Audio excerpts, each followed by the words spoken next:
What's up, guys? 370 Gaming here, and welcome back to another episode of Rebuilding TNA TEW 2016. Tonight, we officially have TNA LockDown 2017. As you can see, not every match is a cage match because, I don't know. I'm pretty sure that would not work well in the game. I feel like a lot of cage matches together would be bad. So we're taking the kind of WWE Hell in a Cell approach, where the featured matches are in a cage. We've got 1, 2, 3, 4, 3? Is it 3 matches? I don't even remember. I booked this a while ago. Looks like 3. I think I labeled them all, as you can see there on the card. 3 cage matches, big stuff only. World title match isn't even in a cage, I don't want to overdo the gimmick, I don't want to kill the gimmick over and over, you know what I mean? But, yeah, we're here, TNA Lockdown. I'm not going to do any more of an intro. Let's just get right into it. I'm hyped. I'm hyped for this, man. I've been waiting to get some time available for me to do this, and we start with a hell of a pre-show bout in the generic babyfaces versus the generic heels in the Tribunal. And the Tribunal win after Silas Young hits the zero gravity. Silas Young definitely needs a better place on the card because, just doesn't work here, but maybe, maybe he helps some other people, helps him get over with his in-ring work, who knows. Steel Baraka improving technical, that's fine. My mouse freezes, there we go. And we have Robbie E and Jimmy Havoc. Jimmy Havoc is underperforming, so much in this series. It's really disheartening. I understand he was injured for a minute, and we kind of had to drop him. And there was the face-heel dynamic that was kind of a problem, but, this man is putting on a 36. You know what I'm saying? When Robbie E is outdoing you, you've got a problem, my friend. And, it may just, obviously it's the mod underselling Jimmy Havoc, but, listen, Jimmy Havoc, you gotta get your shit together, brother. I better start seeing some gains. Better start seeing some major gains. But he defeats Robbie E with an acid rainmaker, and, he's also off his game. I guess that could be a part of it. Any reason why? Low morale, inconsistency, nothing in particular. Oh well. Jesus Christ, these matches. Okay. Well, that's why they're on the pre-show. Tigre Uno gets a win over Jesse with a 450 splash. And Tigre Uno's getting better at his gimmick. I wanted to give Tigre Uno a win because he's been taking the L pretty frequently and putting on decent matches. Wanted to give him a little push. And in what is the opening bout for the night, this is an Ultimate X cage match. It's not an actual Ultimate X cage match, but it's billed as such. In the game, it's just an Ultimate X match, but you can imagine an Ultimate X structure surrounded by a cage. That's basically what's going on here. Trevor Lee retains the X Division title against Will Ospreay when Trevor Lee grabbed the belt from, the middle of the X gimmick. And Trevor Lee, the man, took a stunt bump during this match. I imagine he probably fell off the X somewhere onto, a cushion disguised as something. I don't have anything good off the top of my head. I just wanted him to take a stunt bump. That was pretty cool.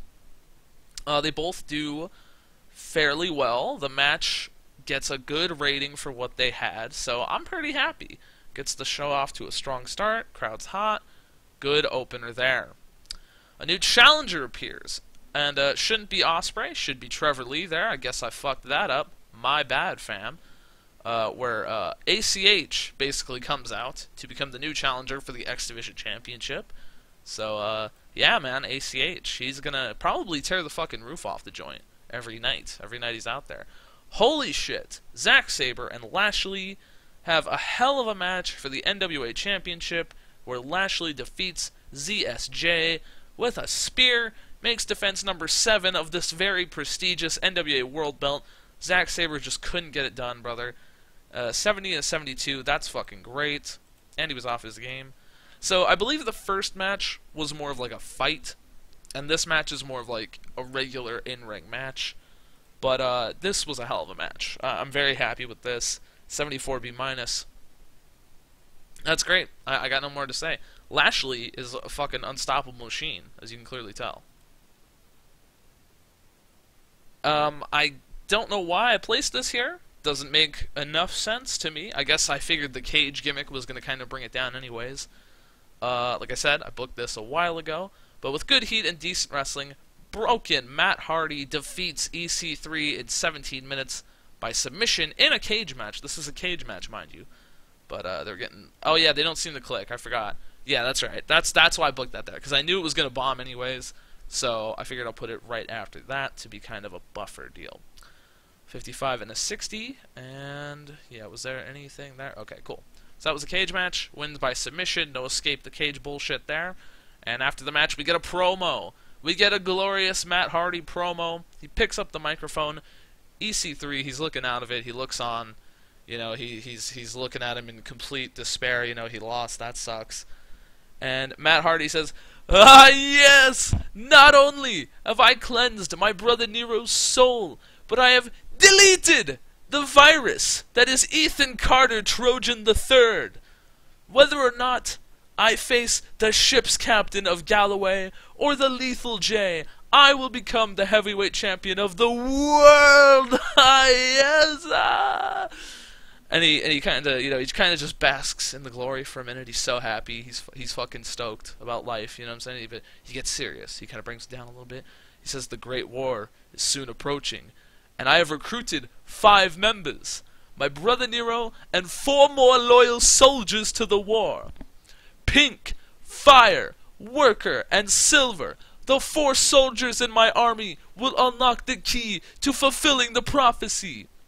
Many moons ago, the 7 deities showed me a future where I am the champion and I use my power for the ultimate benefit of the universe. But they also showed me an alternate timeline where I'm not the champion, and great tragedy befalls the entire human population. The Great War is coming. You will all thank me later once I am victorious, but for now I will cherish in my small victory. Ah, yes. And, yeah. So Matt Hardy, man, he is rolling on a wave of momentum. He has incorporated apparently 5 soldiers to this great war that nobody knows what the hell is going on. Leave it in the comments if you know who he's talking about. Further backstory will be provided on that in the future. You'll see about that. But yeah, so I guess we're gonna see where that goes. TNA Women's Championship match, pretty good match. Beth Phoenix defeats Gail Kim in 13 minutes, wins the title in a 69C+ match. I mean, look at that. For these in-rings, that's a great fucking match right there. That's a well-booked match right there. Beth Phoenix getting better at her gimmick. That storyline is still happening. I should have renamed that like a long time ago. And yeah, that was really good. That was really good. Refereeing of Earl Hebner and the road agent work of Al Snow. Yeah, that was some good stuff. So Beth Phoenix, new women's champion. Man, I never thought anybody could beat Gail Kim at this point. Listen. Another 69C+ match. I was hoping it was going to do a little higher because it followed the women's match. I was kind of hoping the women's match would be a cooldown. I'm not sure exactly why this happened the way it did. But Red Dragon took on the Rhodes Scholars. Probably because, let's see, Bobby Fish sucks. So there's that. But I don't know what else. Anyways, Red Dragon defeat the Rhodes Scholars, and when Kyle O'Reilly taps out, Stevens. Red Dragon, new champions, new tag team champions, ladies and gentlemen. Yeah, I don't see Set to be Steal the show. It's gonna keep Stevens strong. No big deal there. Yeah, I'm not sure. I'm not sure what the deal was. Yeah, the odd face heel comedy. Nothing much I could do there with the Rhodes Scholars. That was the reason I got the titles off them, because their face heel gimmick is kind of wonky. One of them came in his face, one of them came in his heel. I forgot exactly who, but that was a problem there. That's fine. 69C+, still a passable match. Absolutely. As we'll move on to a post-match beatdown, where the Young Bucks and Adam Page beat the shit out of Red Dragon after the match. Adam Page underperformed, but Matt Jackson looked good. Not Nick, just Matt Jackson. Just Matt Jackson looked really good. So that's good. Good for Matt Jackson, I suppose. But, yeah, guess the Bullet Club coming after the old titles there. Woo! Yeah, you want a cooldown angle? That's a cooldown angle. Marquia Caneldrews comes out, and he has got just a banging entrance, okay? I'm talking this man has got the robe. This man has got a choir backing him up. This man has got streamers flowing through the arena. I don't know if they're having people throw them or like having a machine shoot them out, you know what I mean? Might be some confetti kind of deal there. Who knows? You know, heavy religious themes, heavy Marquia Canal Drews themes. It's good stuff. It's good stuff. It's a lot of fanfare for the fans at home. Yeah, didn't have a specific plan for this, just wanted him to have a crazy elaborate entrance. We move on to the match, a 41D. Man, I hope that boosts the main event by just not looking so, by the main event looking so much better than this. Good lord. In a bout, with not much heat and terrible wrestling, Mike Bennett defeats Canal Drews after leaving the cage, because Marty Scurll ran in and attacked Marquia. I'm assuming he climbed over the cage, unless Marquia was gonna like crawl out and Scurll, you know, hits the fucking cage door on his head, some shit like that. You know how it goes, a screwy cage finish. But again, we see Marty Scurll taking on Marquia Canal Drews, beating him up when he's otherwise occupied, when he's otherwise distracted. The chaos of the match did help hide how shitty Marquia does. Yeah, something's got to change about this. Got the crowd buzzing, so I mean the crowd, you know, for as shitty as the actual match was, the crowd was happy with it. They were like, listen, they love Marquia Canal Drews, and they love the angle. They love the gimmick, you know? So, yeah, I guess we're going to have to see what happens with Marty Scurll, and if Marquia can exact any sort of revenge in the future. And we'll move on. Yep, I understand that. An 80B match! That's what I'm talking about. Drew Galloway retains the championship against Jay Lethal in almost 22 minutes after the Future Shock DDT. Makes defense number 4 of the TNA championship. Jay Lethal putting up a hell of a fight, a hell of a clean, hard-fought battle. Just couldn't pull it out against the captain, Drew Galloway. Couldn't do it, man. Sometimes, listen, you know, you can be the better man on any given night, and Drew Galloway was the better man tonight. And, wow, what a good match there. I'm very happy. I'm very happy. I was a little worried, because I think Jay Lethal underperformed at times, or Galloway. One of them underperformed in, like, a tag match or something, and I was like, I don't know. But I'm glad it all worked out here. Good booking, I assume. I'm a good booker, right? I could book. Can I book? Penalized for booking decisions. Fantastic. I book great. Don't worry about it. And we have a little celebration, you know? Galloway's like, hey, listen, I got the belt, you know? That's cool. The captain, you know? Hey, I'm awesome. And, but he's got Matt Hardy to contend with in the future, so we'll see how that goes down to end the show. TNA LockDown 2017 with a 77B, increased pop in 43 regions. That's what I like to see. That's what I like to fucking see right there. Drew Galloway gets a goddamn praising for great performance there. Let's see, what else? Who else delivered more than I thought? I thought Beth Phoenix and Gail Kim did really well. Let's give Gail Kim the rub because she took the loss tonight. A good example. And Lashley or Saber? I guess Lashley. No, Saber. Since I like to give usually I'll give the loser the praise because the winner's already won. Like you know, if you're winning, you should be doing a good enough job to like not have me praise you. You know what I mean? But like Zack Sabre Jr., listen, man, you and Lashley tore the fucking house down. Galloway seemed pleased. Gail Kim seemed pleased. Zack Sabre Jr. seemed pleased. I do want to point out I did give Drew Galloway the praise from that match because he outperformed Jay Lethal. He retained the title, and he took the match. Oh my God, what am I trying to say? The words are not forming in my mouth correctly from my brain. He led the match. He kind of I don't want to say carried the match because that implies that Jay Lethal didn't do his part. But I mean, like Galloway, like took it to the next level. You know what I'm talking about? Took it to that next level. You know what I'm saying? So that's about it for this episode, guys. We're gonna go through the last few things, but if you're just in it for the show, that's about it for that. But we'll go over the lockdown report here. Really struck gold with the old show tonight. That's good. All the deals are expiring. Don't worry about that. Matt Sydal moving to Japan. Don't do any drugs, buddy. Lockdown gets a .55 TV rating and a buy rate of 32.32. Yeah, I believe we yeah, we didn't lose out on like any pay-per-view buy rate deals or anything. It's just the deals are coming up on their own merits there.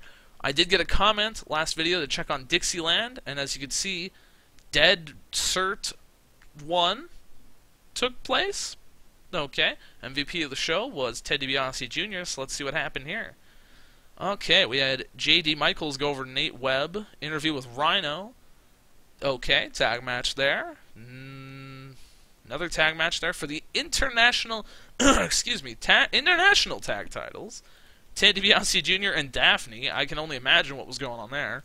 Rhino and Rob Conway, and Ted DiBiase defeats Phoenix Star for the World Heavyweight title. Ted DiBiase Jr., I like him as a world champion for your shitty little Dixie Corgan fed, you know.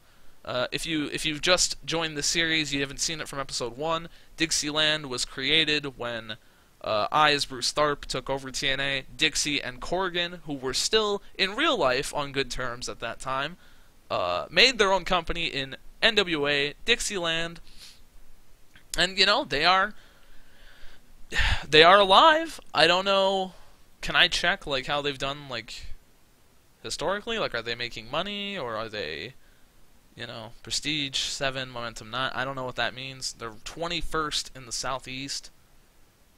Oh god, this shows my inattention to detail. I don't even know where the regional battles are, so that's fine. You know, we'll just expect that they're slowly growing. How about that? Look at those morale issues. Don't worry about it. I'm making plenty of money. We're doing great. We're having a good time. Brother Nero's probably pissed that we didn't use him on the fucking show. I didn't want to blow the spot, brother. Matt Hardy had to cut his promo. He had to get it over with. But that is it for this time. I want to thank you guys so much for watching. If you're still here in this video, I would like to ask you a quick favor, just because I'm really curious. When you clicked on the video, if you don't use ad block, did you get an ad before this video? If you guys know, the YouTube ad stuff is like going crazy and shit, and I was just curious, you know, as a slowly growing content creator, am I even getting ads run on these videos? Because like, you know, wrestling topics are supposedly like not super friendly, like to the content, advertisers, things like that. And when I took off adblock myself and I tried to watch my own videos, I didn't get any ads, whereas I got ads on other people's videos. I was wondering if that was like a me thing. I logged out and I like, you know, went to different accounts to like try it out, and I still didn't get an ad on that video. I'm just wondering, just personally for me. So if you've seen an ad on this video, let me know. If you could screenshot it and like send me the screenshot at 370 Gaming on Twitter or in the comments below, like an Imager link. I would appreciate that. No big deal. If not, if you're just, you know, you're just in this for the yucks and the TNA and the lockdown, the cage, you know what I'm saying? You know, no big deal. Drop a like on the video, subscribe for future TEW and other great content in the future. Love you guys so much. Take care.